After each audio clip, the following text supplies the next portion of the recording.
Durban?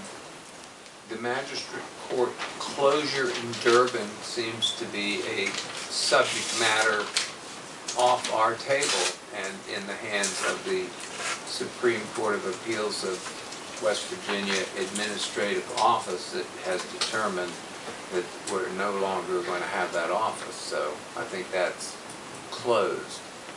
Now the next discussion is the existing space in the courthouse, correct?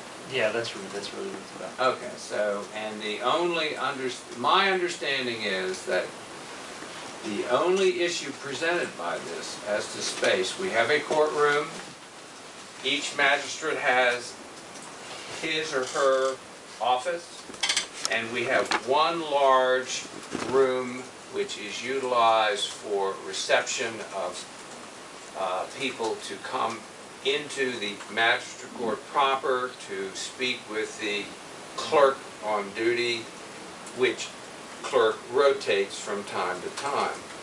Now, with the closure of the Durban office, I'm assuming, are both magistrates going to be present then in Marlinton at the same time with their individual clerks? Is that the way it's going to work? And if so, then the whole issue is, can two clerks share one room? And my answer to that is, look in the county clerk office and see how many deputy clerks are in that room. Look in the circuit clerk office and see how many deputies are in that room. Look in the assessor's office and see how many deputy assessors are in that room. And the answer is, we can certainly have two assistants in one room. Issue solved. Issue solved. People have to get along.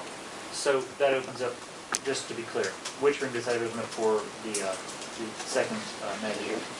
Each magistrate has their own office. They have separate offices. They have their own separate private office. So it doesn't require any rearrangement of any rooms, just putting another person. Just Just putting putting another desk in the largest room down there. That's all it requires. Also, well, first, what do you think about that? We'll talk about the courtroom renovation project in a minute. Well, I continue to agree that every other office has more than one secretary or deputy. So, other than personal problems of getting along, I don't see any problem with it. Okay. We've been entertaining a few meetings on renovation of the courtroom upstairs.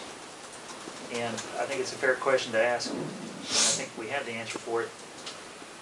If we're talking about spending money on renovating the circuit courtroom upstairs, why aren't we talking at the same time about renovating for magistrate court functions? Number one, can I speak to that? Please. Okay.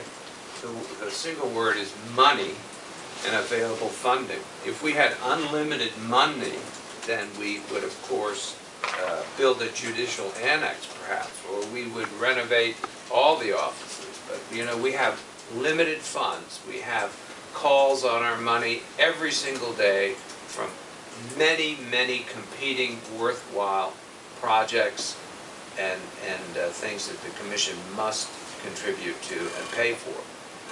We are going to be in a time of shrinking budgets, like it or not. Did you look at the list of $30,000 and $40,000 tax bills that are in bankruptcy now that we're not going to get from Snowshoe? The shoe has dropped. So we're going to have to be fiscally conservative. I had a visit from Steve Canterbury last Thursday in the office. Yeah, how is Steve? He was fine. I'm Great. sure he's happy you asked. He alluded to another plan, and I'm a little surprised that neither of the magistrates are here to share that with you, rather than just putting two desks in one office. Oh, well, what was his plan? It has to do with the hearing room and coordinated use of the courtroom on the third floor. Well, you know, he's keeping the county commission in the secret, and we're the ones paying the bill. Exactly. So I would think that he would have to at least come to a meeting, write us a letter, talk to us, and so on. And I'm a little surprised that he hasn't done I'm that, but I'm extremely also surprised that he there went to isn't- the press about it and not to us. Well, he did that because of Councilman Vance's, the report on Councilman Vance's, talking to the county commission that it was all The about last one. politics. He came to assure me that it wasn't about politics, because he said politics would have mandated that they keep all the offices open and make everyone happy. Oh, of course, politics demand that everybody gets everything they want all the time.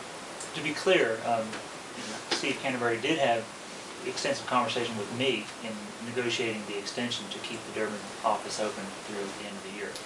That being the second extension he granted. And he assured me, and I have no reason to doubt him, that it was completely his call. And he made the call and granted us another 6 months, so I appreciate that. As far as his further thinking on how we could utilize the courthouse here to accommodate all the magistrate functions along with circuit court functions, we haven't talked at all about that. Yes, I think the administrative office of the He Supreme and I Court have of talked all Appeals about that. has to understand that the county commission is in charge of the courthouse. And we can work with the administrative office, but there needs to be a colloquy. He's having a soliloquy. I think, just as you guys think, that putting the second assistant downstairs is probably what we're gonna have to do. Other options would include rearranging the offices among rearranging the use of rooms amongst the offices. Like, one example would be, Throw out the health department? well, okay. Well, I mean, there's only so many rooms, they're all taken. And for example, it's been said before about moving the assistant prosecuting attorney into the prosecuting attorney's office area there. Where's he supposed to stand on Using top that of a room. desk up there? Right. There's no room. Well, you're the one who mentioned that.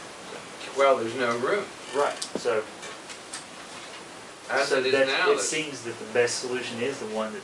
yeah, the best said. solution is people get along and we work best, and they follow the suit of every other elected official in the courthouse.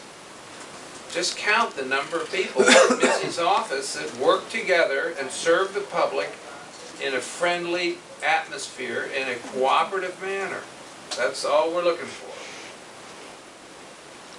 Fair is fair. Yes, it is. Do we want to make a decision on this today? Well, what's the decision to make? That that's what, Oh, I would say that as an interim solution, that's what we do until something else comes along.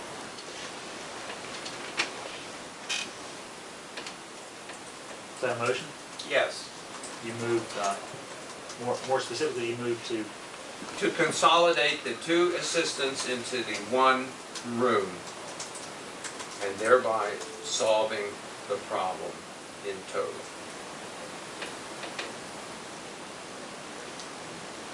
is there a second? I'll second that. Okay. Further discussion, just to close my thoughts on the money about the circuit court renovation that could happen if we decide to do that. Maybe, Jamie, maybe you or Sue, you remember the figures better from the last presentation than I do, but we're talking about a project that's around $200,000. $250,000. Well, no, it's More. closer to $500,000. Yeah. There's four something. How much of that was going to come from funding given to us by the state for the purpose of circuit court renovations? Well, they can go cover the Yeah, they were judge's chambers. supposed to do some, Some grant work. well, they were supposed to do some calculations and Yeah. let us know what the Supreme Court would But pay about for half of it bench was the area. max. Yeah, there was about And then half there the was some funding. other grant funding out there, but we don't know if we're assured that was for $100,000. My But they said we had a really good shot at it, and we asked them to go ahead and move forward with that application process. I don't know if that's happened or not, though. Yeah, so I I'm think, not so I sure. had a discussion with Connie Carr, the circuit clerk, and indirectly about this issue, and I believe that what we left it was that the architects would give the ball to them, say, this, you come back with the money and the plan to spend the money, and we'll see where we are, but we're not gonna commit to $500,000 to a project that It's all on us. that's all on us. We can't do that. And if you look at the lighting project and what that did for the courtroom, it was an absolute miracle. It just, it was just literally a miracle what happened up there. So, you know, fine, great. You come back and show us where $200,000 can come from and who's committed to it, and then we'll talk to you. But Yeah. I don't think that the commission can go ahead and authorize that kind of expenditure at this point. Right. And